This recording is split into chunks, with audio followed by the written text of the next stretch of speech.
अच्छा, 27वीं तरमीम की कुछ लोग बार बार जिक्र करते हैं, अब आप वजीर कानून हैं, कोई भी तरमीम होगी कम से कम आपको तो पता होगा। इज देयर एनीथिंग आप लोग सोच रहे हैं, डिस्कस कर रहे हैं 27वीं तरमीम के हवाले से?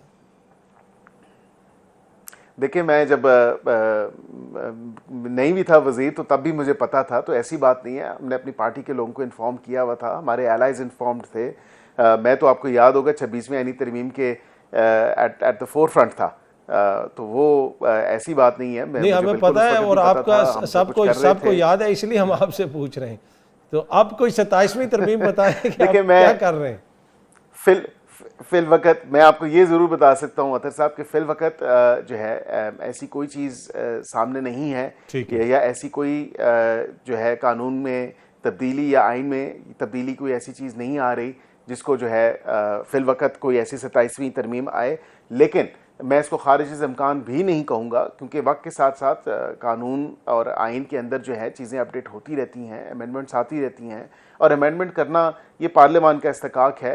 तो अगर इसको कोई आई थिंक इस नज़र से देखे कि शायद किसी एक हवाले से हो रही है, दूसरे हवाले से, इन तमाम तासुरात को हमें ज़ायल करना चाहिए, ये तासुर नहीं देना चाहिए। तो अगर ज़रूरत महसूस हुई पार्लियामान को, और with the collective wisdom of the parliamentarians and in reaching the broader consensus, एक बाहमी इत्तेफाक के साथ, रजामंदी के साथ, एक ब्रॉडर कंसेंसस के साथ जो कुछ भी हो वो आपके सामने होगा। ठीक है। अच्छा सर, आखिर में ये बताइएगा, क्या तहरीक इंसाफ के साथ कोई मुज़ाकरात चल रहे हैं? जब से पाकिस्तान ने जंग जीती है, कुछ लोग ये कहते हैं कि जी हुकूमत ओवर कॉन्फिडेंट हो गई है, लेकिन ये तो वक्त सबको जोड़ने का है। आप लोग कहते नहीं जी अब तो बस तहरीक इंसाफ फिनिश, उनसे बात ही नहीं होगी। नहीं, हमने कभी भी नहीं कहा। देखें, हमने हमेशा मफाहमत की बात की है, हमने हमेशा अपोजिशन को साथ लेके चलने की बात की है। अपोजिशन के रवैयों पे भी थोड़ी सी नज़रसानी आपको करनी पड़ेगी और रोशनी डालनी पड़ेगी, बल्कि उस नज़रसानी से पहले, कि हुकूमत का तो एक रवैया है, अपोजिशन का क्या रवैया है। हुकूमत ने तो कभी नहीं कहा कि हम बात नहीं करेंगे। हुकूमत ने तो यही कहा है कि हम बात करेंगे तो पाकिस्तान की खातिर बात करेंगे, और सियासी जमातों को सियासी बैठकों में बैठ के सियासी मसाइल का हल तलाश करना चाहिए। 12 दफ़ा वज़ीर आज़म से लेके मेरे जैसा छोटा वर्कर भी ये हमेशा यही बात करता रहा और यही बात कहता रहा। लेकिन अफसोस है कि वो कहीं और उनकी आंखें हैं, किसी और की राह तकते हैं। लेकिन उनको अब ये अंडरस्टैंड करना चाहिए। और उनका मोस्ट रिसेंट बयान अगर आप उठा के देखें, पूरी पार्टी के बयानात में तो बहुत तजाद है। एक ग्रुप एक बात करता है, दूसरा दूसरी बात करता है, कोई आपस में तालमेल नहीं है उनकी बयानात का या बात का भी। मैं सिर्फ इतनी गुजारिश आपसे करूँगा कि वाकतन स्पीकर ने अभी तक अपने ऑफिस जो हैं या जो कमेटी बनाई थी वो कोई उन्होंने डिसॉल्व नहीं की। वो कमेटीज एग्जिस्ट कर रही हैं। इनको चाहिए कि वाकतन अपने रवैये दुरुस्त करें। हमने हमेशा ओपननेस दिखाई है, हमने फराग दिली का मुजाहरा किया है, और उसमें सिर्फ और सिर्फ जो अभी आड़ है वो बानी पीटीआई कहते हैं जी मैंने हुकूमत से नहीं, सियासी जमातों से नहीं, मैंने एस्टैब्लिशमेंट से बात करनी, और वहां से तो जवाब आ चुका है। ठीक है, सियासतदान खुद आपस में अपने मसाइल जो है वो हल करें। हमें अच्छा, मेरे पास जरा वक्त की कमी है बैरिस्टर साहब, ब्रीफली मुझे बताइएगा, ये जो मखसूस नशिस्तों वाला केस है उस पर भी बहस हो रही है, बेंच के ऊपर भी एतराज़ हुआ कि जिन मोअज़्ज़िज़ जज साहिबान ने फैसला सुनाया था वही रिव्यू सुन सकते हैं। आप एज ए कानूनदान इसको कैसे देख रहे हैं?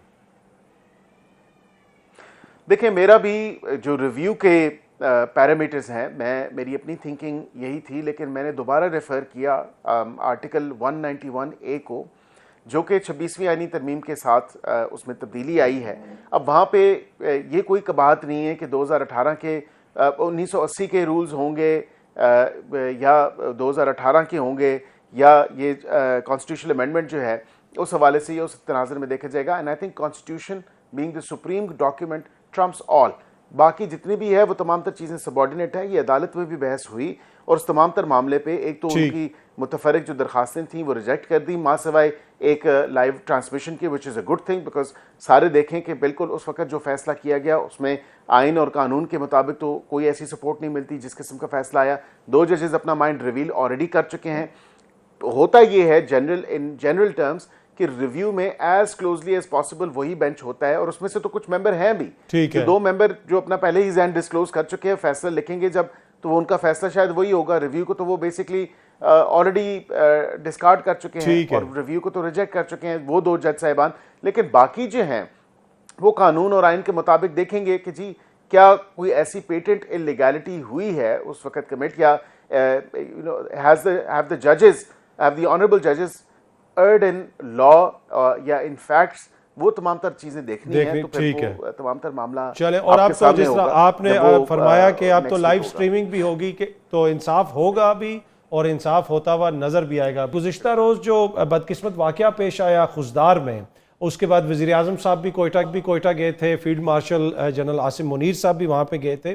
क्या कोई नया ऑपरेशन शुरू करने का फैसला हुआ है? हुकूमत कोई नया ऑपरेशन करेगी जिसमें वफाक की भी, जिसे आप कह सकते हैं वफाकी जो एजेंसीज हैं, फौज है, वो कोई नया ऑपरेशन कैरी आउट करने जा रही है बलूचिस्तान में?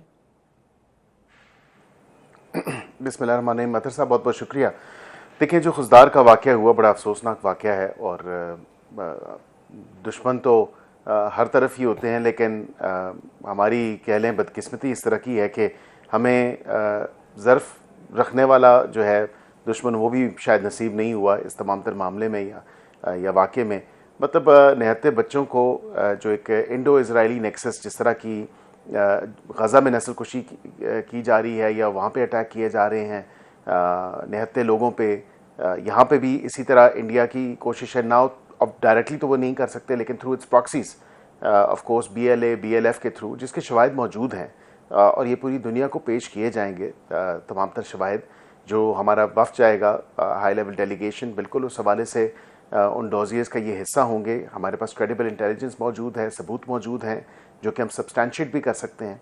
और ये अब ज़र्फ़ इंडिया का इतना है कि अपनी प्रॉक्सीज़ के थ्रू, क्योंकि जंग तो वो हार चुका है, लेकिन अपनी प्रॉक्सीज़ के थ्रू वो ऑपरेट कर रहा है, और जिस तरह की वो फंडिंग कर रहा है, जिस तरह की वो ये अफसोसनाक वाक़या बच्चों को टारगेट करने वाला हुआ है, इसमें बैरिस्टर साहब जो आप लोगों के पास जो अल्फाज में मजम्मत की जाए। ठीक है, जो बैरिस्टर साहब जो आपके लोगों के पास इंटेलिजेंस आई है, क्या ये कोई गलती से बस हिट हो गई कि या फिर जानबूझ के बच्चों को हिट किया गया है?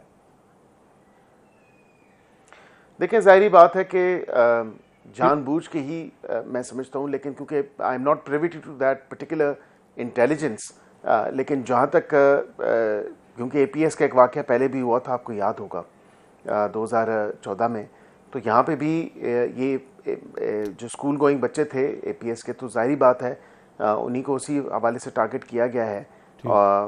मैं इसकी यकीन जाने के इतना दिलखराश वाक़या है कि स्कूल गोइंग बच्चों को आपने, निहत्ते बच्चों को, जिनके बस्ते जो हैं वो खून के साथ जो है आपने रंग दिए हैं, मतलब क्या मैसेज आप दुनिया को देना चाह रहे हैं? क्या ये पीस का, ये क्या अमन का मैसेज है? अच्छा, क्या ये बैरिस्टर साहब, अब क्या हम है? एक्सपेक्ट क्या करें अपनी हुकूमत से? आप लोग क्या करने जा रहे हैं? कोई नया ऑपरेशन होगा? देखिए, हमने फैसला क्या किया?